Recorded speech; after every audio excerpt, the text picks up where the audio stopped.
बताइए कि आज प्रेस कॉन्फ्रेंस किए हैं किस मैटर पर? देखिए, जो 4 तारीख का शाम में जो घटना घटा था, दुबई के 2 अजीत हेम्ब्रम और सागर हेम्ब्रम चचेरा भाई। आप बताइए कि अगर 200 गोला थाना के गेट के सामने रखा हुआ है और संवैधानिक रूप से हम लोग प्रदर्शन कर रहे थे, हमारी मांगे भी बिल्कुल जायज है, फिर अचानक विनोद किशोर और ममता देवी के इशारे पर नवीन कुमार पांडे रजरप्पा थाना प्रभारी और अभिषेक प्रताप गोला थाना प्रभारी के लोग लाठीचार्ज का आदेश कर देते हैं। वजह बनता है दादा, वहाँ पे धरना पे तो अन्य दल के भी लोग थे, तो उनका तो केस नहीं हुआ, आप लोग को ही क्यों? यही हमारा परंपरा है कि नेतृत्व करते हैं तो हम लोग भागते नहीं, हम लोग मैदान नहीं छोड़ते हैं। तो पुलिस प्रशासन का जो लाठीचार्ज हुआ उसमें सबसे ज्यादा चोटें हम ही 4 लोगों को आई। वहाँ पे मौजूद गिरिडीह के सांसद भी थे, उनका क्या वहाँ पे रहा? पूरे सर पे हमारा ब्लीडिंग हो रहा था, हम लोग बार बार चीख चिल्ला रहे थे, शिवनंदन मुंडा जी चीख चिल्ला रहे थे कि भाई इनकी मौत हो जाएगी, एम्बुलेंस बुलाया जाए, लेकिन पुलिस कर्मी टस से मस नहीं हुए और उनका यही कहना था कि साला ये लोग हम लोग को कानून सिखा रहा है, वर्दी को कानून सिखा रहा है, हम लोग को फंसाने का साजिश कर रहा है, इन लोग को छोड़ना नहीं है। जिला कार्यालय में उपस्थित है जिला अध्यक्ष जी, आज प्रेस कॉन्फ्रेंस बुलाए थे। जिला अध्यक्ष जी, सबसे पहले आपको सभी ओर से जोहार, और बताइए कि आज प्रेस कॉन्फ्रेंस किए हैं किस मैटर पर? देखिए, जो 4 तारीख का शाम में जो घटना घटा था, दुबई के 2 अजीत हेम्ब्रम और सागर हेम्ब्रम चचेरा भाई अपना जलावन के लिए कोयला ला रहे थे, उसी दरमियान पीसीआर के वैन से उनकी मौत हो जाती है। उसी को लेकर वे लोग 5 तारीख को गोला थाना के सामने अपना मुआवजा और अपना हक अधिकार के लिए बैठे थे, जहां पर हम लोग को भी मुआवजा दिलाने हैं तो हम लोग से मदद की गुहार लगाए थे, तो हम लोग वहाँ पहुँचे हुए थे। उसी बीच जब उन लोग का मुआवजा नहीं दिया गया तो प्रशासन के द्वारा बहुत लंबा समय बीत जाने के बाद शाम में लाठीचार्ज विनोद किशोर के इशारा पर हुआ, उसका हम लोग लेकर आज हम लोग प्रेस कॉन्फ्रेंस किए। लाठीचार्ज हुआ, लाठीचार्ज होने से पहले कैसा मूवमेंट था? देखिए, मूवमेंट तो वहाँ पर बिल्कुल संवैधानिक था, शांतिपूर्वक था। सब रोड में बैठकर अपने मांग को लेकर वहाँ बैठे हुए थे, लेकिन उनका मांग पर किसी प्रशासन ने, ना ही कोई प्रतिनिधि ने, कोई भी वहाँ पहल नहीं हो रहा था। वे चुपचाप वहाँ पर बैठे हुए थे। कितने पार्टी के प्रतिनिधि वहाँ पहुँचे हुए थे? वहाँ लगभग जेएमएम, कांग्रेस और जेएलकेएम, कुछ लोग आंसू के भी पहुँचे हुए थे, जो कि गिरिडीह के सांसद भी वहाँ गए थे। सबने मतलब मृतक के परिजन को एक अच्छी मुआवजा के लिए सब कोई मांग कर रहे थे, लेकिन उस पर पहल नहीं हुआ। सब कोई रोड पर बैठे हुए थे उसी को लेकर। लाठीचार्ज हुई सभी पर हुई कि सिर्फ चुन के जेबीके से जेल के पार्टी के कार्यकर्ताओं पर हुई? देखिए, लाठीचार्ज हुआ जो कि पूरा निंदनीय है, जिसका हम जितना निंदा की जाए कम है। लाठी सिर्फ मेरे व्यक्तियों के, मतलब कि मेरे संगठन के जो थे वरीय उपाध्यक्ष शिवनंदन दा, इनके ऊपर हुआ, और एक मेरे संतोष दा जो कि केंद्रीय प्रवक्ता है, उनको, मतलब दोनों को, मेरे जेलकेम के जो कार्यकर्ता थे उन्हीं के ऊपर टारगेट करके सिर्फ हुआ है, बाकी और किसी के ऊपर नहीं हुआ। काहे कि जैसा खबर आया था कि आपके केंद्र प्रवक्ता का बेहोशी हालत हो गई थी। देखिए, तो ये और को चोट लगना था। अगर लाठीचार्ज हुआ तो भीड़ में सबको मार होता, एक ही आदमी को टारगेट क्यों? रजरप्पा थाना प्रभारी और गोला थाना प्रभारी टारगेट करके मेरे केंद्रीय प्रवक्ता के ऊपर वार किए हैं, और उनको रोड से मारते मारते थाना ले गए, और उनका बहुत ब्लड भी बह रहा था। जब ब्लड बहना बंद नहीं हुआ तब तक उन लोग मारा है, उसके बाद उन्होंने सदर में लेके छोड़ा है। अब उनका क्या मंशा था ये तो प्रशासन ही बता पाएगी। जिला वारी उपाध्यक्ष जी वहाँ थे आपके, शिवनंदन मुंडा जी, जिला, उन पर भी लाठीचार्ज हुई है। संतोष दा के बगल में थे शिवनंदन दा, हम मतलब कि दहिना साइड में हम थे, और गोल्डी थे मेरे बगल में। हम लोग चारों खड़ा थे। प्रशासन की उधर से टीम आई जो कि लाठीचार्ज करते हुए दोनों को अंदर ले गए, और हम लोग को उधर खदेड़ के रोड से डीवीसी तरफ खदेड़ दिए, और इन लोग को अंदर में ले जाके बहुत बर्बरतापूर्वक मतलब इनके ऊपर लाठीचार्ज किए हैं। कितने लोगों पर एफआईआर हुआ? एफआईआर में भी सिर्फ हम लोग जेएलकेएम के जो 4 थे, चारों का ही एफआईआर हुआ, और किन्हीं के ऊपर नहीं एफआईआर हुआ। क्या कहिएगा सरकार से? सरकार से हम लोग प्रेस कॉन्फ्रेंस के माध्यम से हम लोग सरकार से यही विनती करना चाहते हैं कि जो भी फर्जी केस आप लगाए हैं चारों को आप फर्जी केस से नाम वापस लीजिए और उस केस को ही निरस्त कीजिए, यही मेरा मांग है।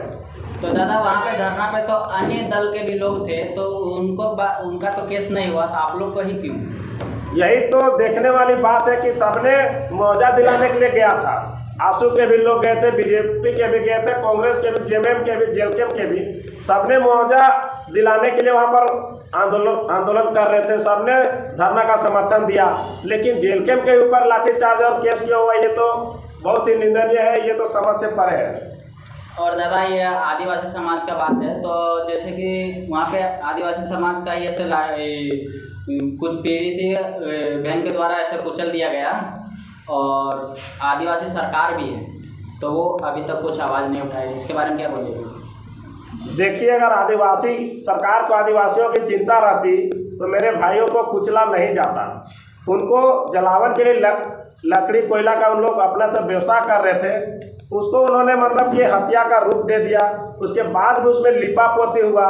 सरकार की तरफ से अगर उनको मुआवजा मिल जाता, आदिवासियों को सही सहायता मिल जाता तो हम लोग वहाँ पर आंदोलन करने नहीं जाते।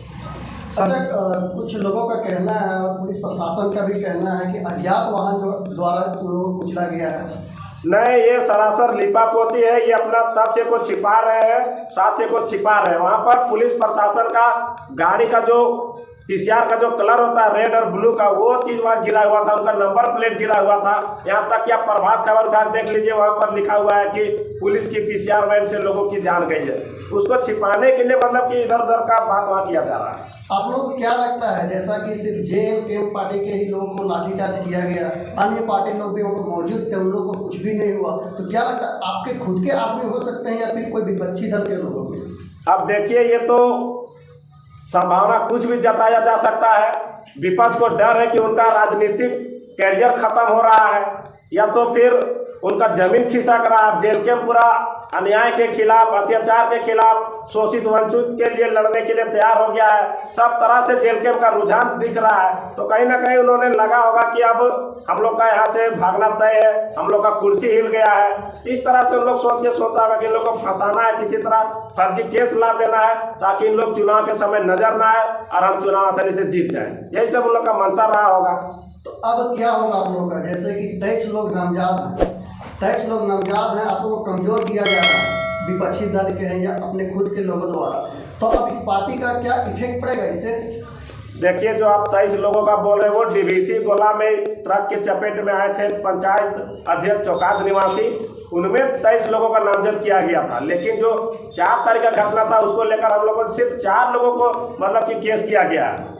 ये दोनों घटना में हम ही लोग को टारगेट किया गया है और कहीं ना कहीं इसमें प्रशासन से लेकर राजनीतिक दल से लेकर सभी लोग मिला हुआ है और हम लोग को उन लोग फर्जी तरीके से फंसाकर चुनाव में समझिए तो भाग नहीं लेने देना चाह रहा है, या तो हम लोग को सक्रियता देकर उन लोग पूरा बौखलाहट है उन लोग के अंदर में, उन लोग हम लोग को गिराने के लिए हर हथकंडा अपना रहा है।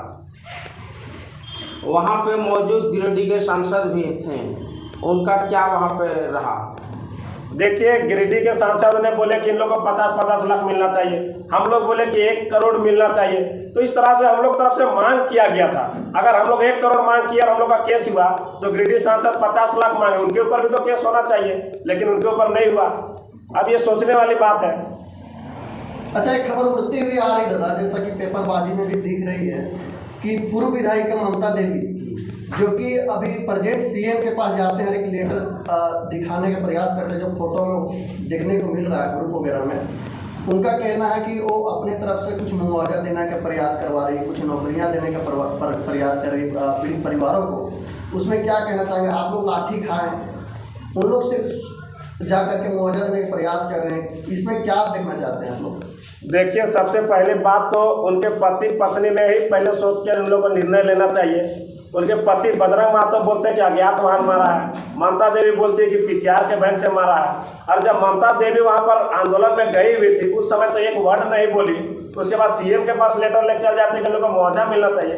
तो उसका 3-4 चेहरा जो दिख रहा है उसका खुद उसको अपने आप में सोचना चाहिए कि वो किसके साथ है। वो अपना सरकार के साथ है कि जो आदिवासी भाई मरा उनके साथ है? उनका तो पूरा एकदम दोहरी नीति साफ उनका चेहरा में दिख रहा है। अगर यहीं पर वे प्रशासन के सामने बोलते कि इन लोग को 5 लाख 10 लाख 20 लाख मिलना चाहिए तो वहीं पर मामला मिल जाता, लेकिन वो तो लिपापोती करके प्रशासन को बचाने का वो काम किए हैं। ये तो साफ दिख रहा है कि वो प्रशासन के साथ मिली भगत का वो काम कर रही है। चलिए अगला सवाल संतोष दादा से रहेगा हमारा। संतोष दादा ये बताइए कि आप लोग संवैधानिक तरीके से अपने मांगों को रख रहे थे, तो आप लोग पर जो प्राथमिकी दर्ज की है पुलिस, वो कितने लोगों पर प्राथमिकी दर्ज की है? जो FIR की कॉपी हमें प्राप्त हुई है उसमें 4 लोग हैं, जिसमें हमारे जिला के अध्यक्ष आदरणीय देवानंद महतो जी हैं, वरीय उपाध्यक्ष शिवनंदन मुंडा जी हैं, हमारे संगठन महामंत्री जिला के शाहबाज अनवर गोल्डी हैं और उसमें मेरा भी नाम है। 4 मुख्य अभियुक्त बनाए गए हैं, बाकी सैकड़ों लोगों को भी, अज्ञात लोगों के ऊपर भी FIR किया गया है। लेकिन हमें पता है कि अज्ञात लोगों के ऊपर केस मुकदमा नहीं चल पाता है। मुख्य लोगों को जिनको टारगेट करना होता है उनका नाम प्रमुखता से दिया जाता है। दादाजी पूरे घटना के बारे में बताइए, आप ही पर ज़्यादा वार किया गया। ये घटना जैसा हमारे जिलाध्यक्ष बता रहे थे हुबहू यही घटना हुई है। 4 तारीख को लगभग 7 साढ़े 7 बजे अवैध वसूली को लेकर अजीत हेम्ब्रम और सागर में हेम्ब्रम के ऊपर PCR गाड़ी चढ़ा दी जाती है और वहां से PCR गाड़ी भाग जाता है। उसके बाद वहां के स्थानीय प्रतिनिधि लिपापोती करके 100 को उठाने का काम करते हैं वहां पे, लेकिन तब तक यह घटना पूरे क्षेत्र में चर्चा का विषय बन जाता है और लगभग 24 घंटे बीतने के बाद यानी 5 तारीख को दोनों शवों के साथ में पूरा आदिवासी समाज, उनके मृतक के परिजन और आश्रित सभी लोग वहां धरने पे बैठ जाते हैं और हमारे जिला अध्यक्ष देवानंद महतो जी को सूचना प्राप्त होती है। सहयोग के लिए वो लोग निवेदन करते हैं कि भैया ऐसा हमारे साथ अन्याय हो रहा है, हम उम्मीद करते हैं कि आपका संगठन इस मुसीबत की घड़ी में हमारे साथ खड़ा होगा। जैसा कि जिला अध्यक्ष का आदेश होता है और हमारे टीम के सारे लोग हम लोग घटनास्थल पे पहुंचते हैं और हम लोग घटनास्थल पे वस्तु स्थिति जांच करते हैं। क्योंकि केंद्र की तरफ से सब भी हमारे को सख्त निर्देश है कि किसी भी घटना की सत्यता की जांच कर ही हमें आंदोलन अथवा प्रदर्शन करना है। जब वहां हम लोग जाते हैं तो 10 से ज्यादा लोग सिर्फ एक घटना पे बात करते हैं कि भाई जानबूझकर, वहां जो प्रत्यक्षदर्शी थे उन्होंने साफ बताया कि जानबूझकर PCR के लोगों ने गाड़ी चढ़ा दी है और दर्दनाक मौत उनकी हुई है। जब हमें ऐसा अन्याय का घटना का जानकारी मिलता है, आदिवासियों के साथ में, आदिवासी युवकों के साथ में इस तरीके की नृशंस हत्या की बात की पुष्टि होती है, तब हम लोग वहां एक समन्वय स्थापित करने की कोशिश करते हैं और मृतक के परिवार के लोगों के साथ, ग्रामीणों के साथ हम लोग एक समन्वय बनाते हैं कि हमारा मुख्य मांग क्या होगा।